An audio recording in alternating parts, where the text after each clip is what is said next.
দীর্ঘদিন পর টেস্ট ক্রিকেটারদের ব্যস্ততা, 2 ম্যাচের সিরিজ খেলতে আজই বাংলাদেশে পা রাখছে আইরিশরা। কাল সিলেট যাবে শান্তর দল। বিপিএল নিয়ে এবারও বড় পরিকল্পনা বিসিবির, থাকবে জমকালো উদ্বোধনী অনুষ্ঠান ও কনসার্ট। কমতে পারে বিদেশি ক্রিকেটারের সংখ্যা, দল বাড়ানোর গুঞ্জন। চলছে প্রথম বিভাগ ক্রিকেট লিগের শেষ দিনের দলবদল। বুধবার অংশ নেন 9 ক্লাবের 47 ক্রিকেটার। সংশয় কাটেনি বাকিগুলো নিয়ে, জটিলতা অবসানের আশা।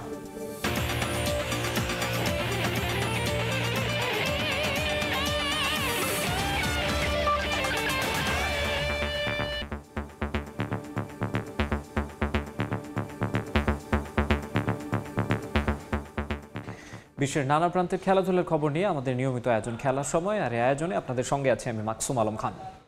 মোহাম্মদ সালাউদ্দিনের সঙ্গে কোনো সমস্যা নেই, বরং সুসম্পর্ক রয়েছে। আয়ারল্যান্ড সিরিজে তার কাছ থেকে পরামর্শ নিয়েই কাজ করতে চান মোহাম্মদ আশরাফুল।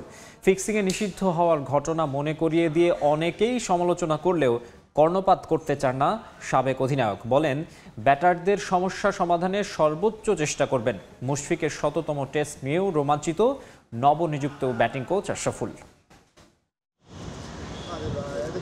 আয়ারল্যান্ড সিরিজ পর্যন্ত দায়িত্ব পালন করে সিনিয়র সহকারী কোচের পদ থেকে সরে দাঁড়াবেন মোহাম্মদ সালাউদ্দিন। তার পদত্যাগ ইস্যুতে গরম ক্রিকেট পাড়া। নিশ্চয়ই মিরাজ, সাইফুদ্দিনরাও সে উত্তাপ টের পেয়েছেন। 11 নভেম্বর শুরু আয়ারল্যান্ড সিরিজ। ব্যাটিং নিয়ে ধুঁকতে থাকা দলের ব্যাটিং কোচের ভূমিকায় আসছে পরিবর্তন। এতদিন সালাউদ্দিন দেখভাল করতেন যে ডিপার্টমেন্ট, আইরিশদের বিপক্ষে টেস্ট ও টি-20 সিরিজে সেটার দায়িত্ব মোহাম্মদ আশরাফুলের কাঁধে। যদিও তিনি যোগ দেয়ায় অভিমানে সালাউদ্দিন রিজাইন করেছেন, তা বিশ্বাস করেন না অ্যাশ। আমার সাথে কিন্তু বাংলাদেশের কোনো মানুষেরই খারাপ সম্পর্ক নাই, সবার সাথে আলহামদুলিল্লাহ ভালো। তো সালাউদ্দিন ভাইয়ের সাথে ওনার অনেক কিছু আমার সাথে মিলে। যেহেতু সালাউদ্দিন ভাই এই সিরিজটা থাকবে, আমি আশা করব ওনার কাছ থেকেও আমি অনেক কিছু নেওয়ার আছে। বোর্ড মিটিং এর পরে আসলে সংবাদ মাধ্যমে জানতে পেরেছি যে আয়ারল্যান্ড সিরিজে আমি কাজ করতে যাচ্ছি। তারপর তো বুলবুল ভাইয়ের সাথে কথা হয়েছে। সালাউদ্দিন আশরাফুলকে পছন্দ করুন বা নাই করুন, রুবেল হোসেন যে করেন না সেটা নিশ্চিত। সামাজিক যোগাযোগ মাধ্যমে পোস্টে আশরাফুলকে ন্যাশনাল টিমের কোচিং প্যানেলে যুক্ত করা নিয়ে চরম সমালোচনা করেছেন তারা। যদিও গুরুদায়িত্ব কাঁধে নেয়ার আগে সেসবে কর্ণপাত করতে চান না সাবেক অধিনায়ক। ফেসবুকে দেখলাম, কিন্তু এটা আমি পজিটিভভাবে নিচ্ছি। অবশ্যই আমার পাস্ট আছে, সেই পাস্টে আমি সবার কাছে মাপ চেয়েছি, স্বীকার করেছি, শাস্তি হয়েছে, আবার ফিরেও এসেছি। এক একজনের এক একটা মতামত থাকতে পারে, এটা নিয়ে আমার কোনো মতামত নাই। ব্যাটিংয়ে বিশেষ করে মিডল অর্ডারে এলোমেলো বাংলাদেশ দল। জাকের শামীমদের স্কিল আর সামর্থ্য নিয়ে ওঠে প্রশ্ন। তাদের সমস্যাগুলো ধরিয়ে দেওয়ার চেষ্টা করবেন দেশের সর্বকনিষ্ঠ টেস্ট সেঞ্চুরিয়ান। ইন্টারন্যাশনাল ক্রিকেটে আপনি যখন খেলবেন, অপোনেন্টের যারা ফাস্ট বোলার তারা কিন্তু অলরেডি 140-145 কিলোমিটারে বল করে।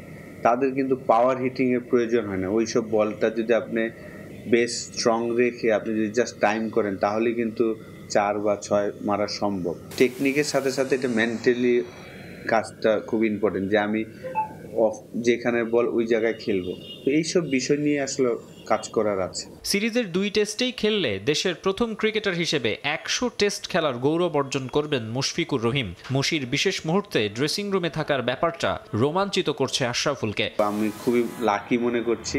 আপাতত এই সিরিজের জন্য হলেও দীর্ঘমেয়াদে জাতীয় দলের কোচিং প্যানেলে সার্ভিস দেওয়ার আশা মোহাম্মদ আশরাফুলের। মাকসুম আলম খান, সময় সংবাদ, ঢাকা। দীর্ঘদিন পর টেস্ট ক্রিকেটারদের ব্যস্ততা, 2 ম্যাচ সিরিজ খেলতে আজই বাংলাদেশে পা রাখবে আইরিশরা। আর সিলেটে কাল যাবে বাংলাদেশ ক্রিকেট দল। 4.5 মাস পর সাদা পোশাকের সিরিজ খেলতে নামবে বাংলাদেশ ক্রিকেট দল। এই নেতৃত্ব ইস্যুতে সমস্ত জটিলতার অবসান ঘটিয়ে শেষ পর্যন্ত নাজমুল হোসেন শান্তই ফিরেছেন দায়িত্বে। 100তম টেস্টের দ্বার প্রান্তে মুশফিকুর রহিম। আজ বাংলাদেশে পা রেখে প্রথম টেস্টের ভেন্যু সিলেটে চলে যাবে আইরিশরা। ওয়েস্ট ইন্ডিজের বিপক্ষে সিরিজের পর বাংলাদেশ দলের অনেকেই রয়েছেন বিশ্রামে, অনেকে আবার নিজ উদ্যোগে করেছেন অনুশীলন। আগামীকাল সিলেট যাওয়ার কথা রয়েছে শান্ত মুশফিকদের। হাতে সময় বেশি না থাকলেও জাঁকজমকপূর্ণভাবে আয়োজন করা হবে এবারের বিপিএল। থাকবে উদ্বোধনী অনুষ্ঠান এবং কনসার্ট, জানিয়েছেন বিপিএল গভর্নিং কাউন্সিলের সদস্য সচিব ইফতেখার মিঠু। ফ্র্যাঞ্চাইজির সংখ্যা কমে যাওয়ায় দেশি ক্রিকেটারদের সুযোগ দিতে বিদেশি ক্রিকেটারের সংখ্যা কমানো হতে পারে বলেও জানিয়েছেন তিনি।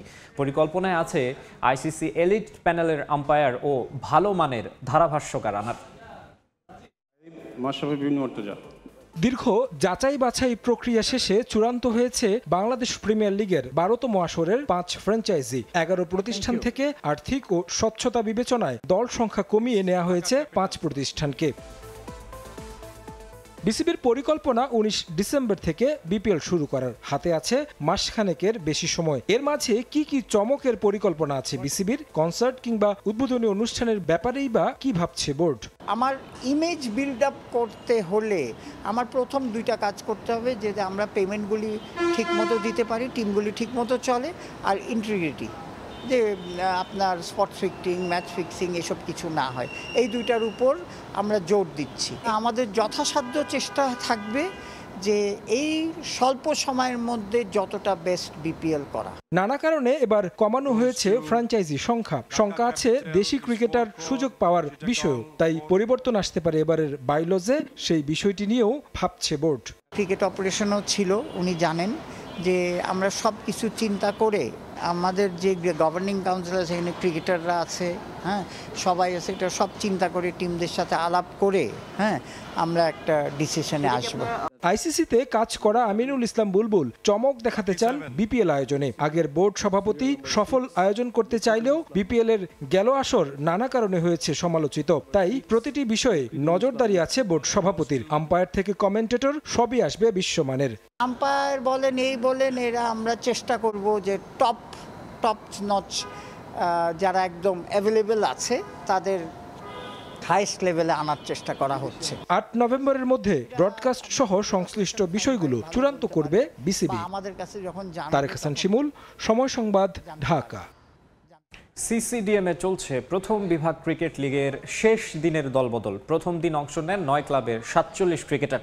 2 দিন ব্যাপী দলবদলে 20টি ক্লাবে অংশ নেবে কিনা তা নিয়ে সংশয় রয়ে গেছে এখনো। তবে লিগ মাঠে গড়ানোর প্রক্রিয়া শুরু হওয়ায় স্বস্তিতে ক্রিকেটার ও সংগঠকরা। ক্রিকেটারদের চোখে মুখে স্বস্তির ছাপ। বিসিবির সিসিডিএম অফিসে ফিরেছে প্রাণ চাঞ্চল্য। লিগ নিয়ে যে চরম অনিশ্চয়তা তৈরি হয়েছিল তার অনেকটাই কেটে গেল দলবদল শুরু হওয়ায়। যেন হাফ ছেড়ে বাঁচলেন প্রথম বিভাগ ক্রিকেটাররা। আসার আগে মনে হচ্ছিল যে হয়তো অন্য কিছু হতে পারে, কিন্তু এখন পর্যন্ত সব দলগুলাই মোটামুটি উঠে আসতেছে, দেখতেছি পজিটিভ বিষয়টা। শুধু একটাই কথা, লিগটা সময় মতন হইলে খুবই ভালো হবে, কারণ এটা দিয়ে তো আমাদের মনে করেন একটা ক্যারিয়ার বা ফিউচার। তখন শুনেছি আর কি যে এবার ঢাকা লিগ নিয়ে সংশয় আছে, হবে কি হবে না, তখন আর কি নিজের কাছে অনেক বেশি লাগে যে এখান থেকে আমরা কীভাবে উপরে খেলবো বা আমাদের অন্য কোথাও খেলার সুযোগ কীভাবে পেরে, ওই সব বিষয় নিয়ে আমরা সংশয় থাকি। ফার্স্ট ডিভিশনের দলবদলের জন্য 5 ও 6 নভেম্বর এই 2 দিন সময় ক্লাবগুলোর হাতে। 20 ক্লাবের মধ্যে প্রথম দিন আনুষ্ঠানিকতায় যোগ দেন 9 ক্লাবের 47 ক্রিকেটার। ওই 9 ক্লাব হলো BKSP, Bangladesh police cricket club, Blues cricketers, Lalmatia club, old DOHS sports club, prime Doleshwar sporting club, Sheikh Jamal cricketers, Shinepukur cricket club ও উত্তরা ক্রিকেট ক্লাব। সিসিডিএম এর আশা, দ্বিতীয় দিন দলবদল সম্পন্ন করবে বাকি 11টি। জটিলতার অবসান চায় সংগঠকদের একাংশ। অনেক প্লেয়াররা এসেছে, দলবদল সুন্দরভাবে হচ্ছে। খেলাধুলার মাঝে কোনো সংকট আসাটা ঠিক মনে করি না। খেলোয়াড় যেখান থেকে উঠে আসে সেই পাইপলাইনটাকে যদি বন্ধ করে দেয় অফিসিয়ালরা, এটা দেশের ক্ষতি, এটা ক্লাবের ক্ষতি এবং প্লেয়ারদের ক্ষতি। বিসিবি নির্বাচনের ভোটের আগে থেকেই ঢাকার ক্লাবগুলোর বড় একটা অংশের রোশানলে আমিনুল ইসলাম বুলবুলের বোর্ড। ভোটের পরও বয়কটের ডাক দিয়েছিলেন তারা। পরে অনেকে অংশ নিতে চাইলেও 43টি ক্লাব বর্তমান বোর্ডের অধীনে খেলবে না জানিয়ে চিঠি পাঠায়। যদিও সেসব তোয়াক্কা করছে না বিসিবি। দলবদল শেষে 18 নভেম্বর ফার্স্ট ডিভিশন লিগ শুরু করতে বদ্ধপরিকর বোর্ড। মাকসুম আলম খান, সময় সংবাদ, ঢাকা। তৃণমূল থেকে প্রতিভাবান ক্রিকেটার তুলে এনে সমৃদ্ধ জাতীয় দল গড়তে চায় বিসিবি। বান্দরবান জেলা স্টেডিয়াম পরিদর্শন করে এই কথা জানিয়েছেন বোর্ড পরিচালক আসিফ আকবর। পার্বত্য জেলায় ক্রীড়া ক্ষেত্রে অনেক সম্ভাবনা রয়েছে। এই সম্ভাবনাকে বাস্তবে রূপ দিতে স্থানীয় পর্যায়ের সমস্যা খুঁজে তার সমাধানের উদ্যোগ নিতে চান আসিফ। বান্দরবান থেকে আরও জানাচ্ছেন এন এ জাকির। চারিদিকে সবুজে ঘেরা পাহাড়, প্রকৃতির অপরূপ সৌন্দর্যের জেলা বান্দরবান। প্রকৃতি দুহাত ভরে যেন দিয়েছে এখানে। কদিন আগেই বাংলাদেশ ক্রিকেট বোর্ডের পরিচালকের দায়িত্ব নিয়েছেন জনপ্রিয় সঙ্গীত শিল্পী আসিফ আকবর। দেশের ক্রিকেটকে আরও এগিয়ে নিতে তৃণমূলে কাজ করাই লক্ষ্য তার। তাই তো ছুটে এলেন বান্দরবানে, ঘুরে দেখেছেন বান্দরবান জেলা স্টেডিয়াম। তৃণমূলে ছড়িয়ে থাকা প্রতিভা খুঁজে এনে সমৃদ্ধ জাতীয় দল গড়তে চায় বাংলাদেশ ক্রিকেট বোর্ড। তার শুরুটা হলো বান্দরবান দিয়ে। এ সময় জেলার প্রতিভাবান খুদে ক্রিকেটারদের সঙ্গে কথা বলেন আসিফ। শোনেন তাদের নানা সমস্যার কথা। পাহাড়ি অঞ্চলে ক্রীড়াক্ষেত্রে অনেক সম্ভাবনা রয়েছে। এই সম্ভাবনাকে বাস্তবে রূপ দিতে হলে স্থানীয় পর্যায়ের সমস্যা খুঁজে তার সমাধানের উদ্যোগ নিতে চান আসিফ আকবর। 12 মাসে কোন কোন খেলাগুলি কোন কোন সময় হবে সেটা যদি ইয়ার ক্যালেন্ডার হয়ে যায়, সেভাবে প্রস্তুতিগুলো নেওয়া যাবে। আর এখানে যে জিমনেশিয়ামের অবস্থা দেখছি, জিমটা না থাকলে আমার মুশকিল। আবার কিছু ইনডোরের ব্যবস্থা করতে হবে, যেন ক্রিকেটারদের বর্ষাকালে প্র্যাকটিসের সময় থাকে। মানে আপনি যদি 4 মাস খেলেন, 8 মাস বসে থাকেন, তাহলে আসলে কোনো কিছু হলো না।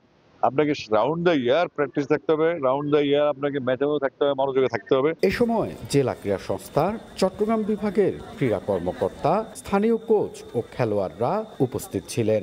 সিনথেটিক টার্ফ ও ইনডোর ফ্যাসিলিটিস সহ সব ধরনের সুযোগ সুবিধা নিশ্চিতের আশ্বাসও দেন আসিফ। জেলার পর্যটন শিল্পকে এগিয়ে নিতে মৌসুম অনুযায়ী দেশের বাইরে থেকে দল এনে টুর্নামেন্ট আয়োজনের পরিকল্পনার কথা জানায় আসিফ। পর্যটনের যে ইস্যুটা আমাদের এখানে আছে, সেই নিমিত্তে যদি খেলাগুলো ওইভাবে আকর্ষণ করার জন্য, লাইক মনে করো ওয়েস্ট ইন্ডিজ 19 টিম আসলো, এখানে কি ধরনের হোটেলস ফ্যাসিলিটিস আছে, খাওয়া দাওয়া, প্র্যাকটিস সেশন, তো এই ফ্যাসিলিটিস গুলো হলেই কেবলমাত্র বিদেশ থেকে টিম আনা যাবে। বিদেশি টিম আনলেই আকর্ষণ হবে। আবার যদি ক্যাম্পেইন লেভেল আছে, মিডিয়া সেক্টর আছে। বান্দরবান সফর শেষে পর্যায়ক্রমে রাঙ্গামাটি, খাগড়াছড়ি সহ দেশের প্রতিটি জেলার খেলাধুলার উন্নয়নে কাজ করতে চান আসিফ। এন.এ. জাকির, সময় সংবাদ, বান্দরবান। খেলার সময়ে আরও থাকছে। বার্মিংহামে ইউরোপা লিগের ম্যাচ ঘিরে দেখা দিয়েছে উত্তেজনা। ইসরায়েলি ক্লাব মেকাবি তেল আবিবের বিপক্ষে ম্যাচটি খেলবে অ্যাস্টন ভিলা। নানা সমালোচনার পর ভারত ও নেপালের বিপক্ষে ম্যাচের জন্য হামজা শমিদদের নিয়েই স্কোয়াড ঘোষণা করল বাংলাদেশ ফুটবল ফেডারেশন। হ্যাভিয়ার কাবরেরার 27 সদস্যের স্কোয়াডে ফিরেছেন রহমত মিয়া, কাজিম শাহরা। এদিকে বাংলাদেশের বিপক্ষে ম্যাচের জন্য সুনীল ছেত্রী, লিস্টন কোলাসোদের ছাড়াই 23 সদস্যের প্রাথমিক স্কোয়াড ঘোষণা করেছে AIFF। এদিকে নেপালের বিপক্ষে প্রীতি ম্যাচের আগে টিকিট নিয়ে ভালো সাড়া পাচ্ছে কুইকেট। এশিয়ান কাপের মূল পর্বে খেলার স্বপ্নভঙ্গ হয়েছে আগেই, কিন্তু বিগ ক্ল্যাশ এখনও বাকি। বাংলাদেশ ভারত দ্বৈরথের অপেক্ষায় ফুটবল ভক্তরা। হাই ভোল্টেজ সে ম্যাচের আগে নেপালের বিপক্ষে একটা প্রস্তুতি ম্যাচ সান্ত্বনা জামালদের জন্য। প্রাথমিক স্কোয়াড না দিয়ে ক্যাম্প শুরু করায় তীব্র সমালোচনার পর অবশেষে দল ঘোষণা করল বাংলাদেশ ফুটবল ফেডারেশন, যেখানে নেই বড় কোনো চমক। হাভিয়ার কাবরেরার 27 সদস্যের প্রাথমিক স্কোয়াডে ফিরেছেন কাজিম শাহ, জায়গা পেয়েছেন রহমত মিয়া। প্রত্যাশিতভাবেই দলে আছেন হামজা, শমিদ, জায়ান আহমেদরা। কার্ডের নিষেধাজ্ঞায় নেপালের বিপক্ষে ম্যাচে থাকছেন না ফাহমিদুল ইসলাম। বাংলাদেশের বিপক্ষে ম্যাচ সামনে রেখে স্কোয়াড ঘোষণা করেছে All India Football Federation. Sunil ছেত্রীকে ছাড়াই এবার লাল সবুজের মুখোমুখি হবে ব্লু টাইগার্স। লিস্টান কোলাসো, রাহুল আপুরাও নেই ভারত দলে। পারফেক্ট নাম্বার 9 না থাকায় বাংলাদেশ দলের জন্য জয় পাওয়াটা সহজ হবে বলে মত সাবেক ফুটবলার জাহিদ হাসান এমিলের। ইন্ডিয়া দলে কিন্তু আসলে প্রপার নাম্বার 9 এবং লিস্টান কোলাসো আসলে যেভাবে উইং থেকে গেমটা অপারেট করে, তো ওই জায়গাটাতে কিছুটা দুর্বলতা থাকবে। তাই মনে করি যে বাংলাদেশ দলের জন্য কিছুটা হলেও সহজ হবে এই ম্যাচটা, বিকজ তাদের নাম্বার 9 সুনীল ছেত্রী এবং লিস্টান কোলাস এবং মিডফিল্ড আপুর মতো এত ট্যালেন্টেড প্লেয়াররা যেহেতু থাকবে না, এটা বাংলাদেশ দলকে কিছুটা আমি বলবো যে মোটিভেশনের জায়গা থেকেও কিছুটা সহজ করবে। যেহেতু সমিত সোম এবং জায়ানের ইনক্লুশনে দলটা আরো বেশি স্ট্রং হয়েছে এবং হামজা তো রয়েছে। আমি মনে করি যেহেতু হোম ম্যাচ, তারা যদি তাদের বেস্ট পারফরমেন্স করতে পারে, আমি মনে করি ম্যাচটা জিততে পারবে। কয়েকদিনের মধ্যেই ছাড়া হবে ভারত ম্যাচের টিকিট। তাজিন খন্দকার, সময় সংবাদ, ঢাকা। বার্মিংহামে ইউরোপা লিগের ম্যাচ ঘিরে দেখা দিয়েছে উত্তেজনা। ইসরায়েলি ক্লাব মেকাবি তেল আবিবের বিপক্ষে ম্যাচটি খেলবে অ্যাস্টন ভিলা। এই ম্যাচ ঘিরে ফিলিস্তিনের পতাকা এবং ব্যানার ফেস্টুনে ছেয়ে গেছে পুরো বার্মিংহাম শহর। ফিলিস্তিনের গাজায় গণহত্যা চালানোর দায়ে ইসরায়েলকে আন্তর্জাতিক ফুটবল থেকে নিষিদ্ধ করতে ফিফার ওপর চাপ দিয়ে আসছেন সমর্থকরা, কিন্তু এখন পর্যন্ত এই বিষয়ে নিশ্চুপ ফুটবলের নিয়ন্ত্রক সংস্থা। তাই বাধ্য হয়েই যেখানে ইসরায়েল বা তাদের কোনো ক্লাবের ম্যাচ থাকছে সেখানেই চলছে প্রতিবাদ। এই ম্যাচ ঘিরেও প্রতিবাদ চলছে শহর জুড়ে। তবে ম্যাচ আয়োজনে বদ্ধপরিকর নগর প্রশাসন। ইতোমধ্যে নিরাপত্তার জন্য বেশ কিছু কার্যক্রম হাতে নিয়েছেন তারা। পাশাপাশি প্রতিবাদকারীদের শান্তিপূর্ণ অবস্থানের আহ্বান করা হয়েছে। তবে বিশ্বকাপ বাছাইয়ে ইসরায়েলের বিপক্ষে নরওয়ে এবং ইতালি ম্যাচের স্মৃতি এখনও ভুলে যায়নি কর্তৃপক্ষ। তাই নিরাপত্তার বিষয়ে কোনো ঘাটতি রাখেনি বার্মিংহাম পুলিশ। এবারে প্রতিপক্ষের ফুটবলারকে লাথি মেরে নিষিদ্ধ হলেন লুইস সুয়ারেজ। ন্যাশভিলের বিপক্ষে প্লে অফের দ্বিতীয় রাউন্ডের ম্যাচে বল ছাড়াই প্রতিপক্ষের ডিফেন্ডার অ্যান্ডি নাজারকে লাথি মেরে বসেন এই উরুগুয়ের তারকা। তবে ম্যাচ চলাকালীন এতে কোনো কার্ড পাননি, এমনকি ফাউলও ধরা হয়নি তখন। তবে ম্যাচ শেষে ৭১ মিনিটের সেই অনাকাঙ্ক্ষিত ঘটনার পর্যালোচনা করে সুয়ারেজকে এক ম্যাচের জন্য নিষিদ্ধ করে মেজর লিগ সকারের ডিসিপ্লিনারি কমিটি। এতে ন্যাশভিলের বিপক্ষে প্লে অফের গুরুত্বপূর্ণ ম্যাচে সুয়ারেজকে ছাড়াই মাঠে নামতে হবে ইন্টার মায়ামিকে। খেলার সময় শীর্ষ সংবাদগুলো জানিয়ে দিচ্ছি আরেকবার। দীর্ঘদিন পর টেস্ট ক্রিকেটারদের ব্যস্ততা। ২ ম্যাচের সিরিজ খেলতে আজই বাংলাদেশে পা রাখছে আইরিশরা। কাল সিলেট যাবে শান্তর দল। বিপিএল নিয়ে এবারও বড় পরিকল্পনা বিসিবির। থাকবে জমকালো উদ্বোধনী অনুষ্ঠান ও কনসার্ট। কমতে পারে বিদেশি ক্রিকেটারের সংখ্যা, দল বাড়ানোর গুঞ্জন।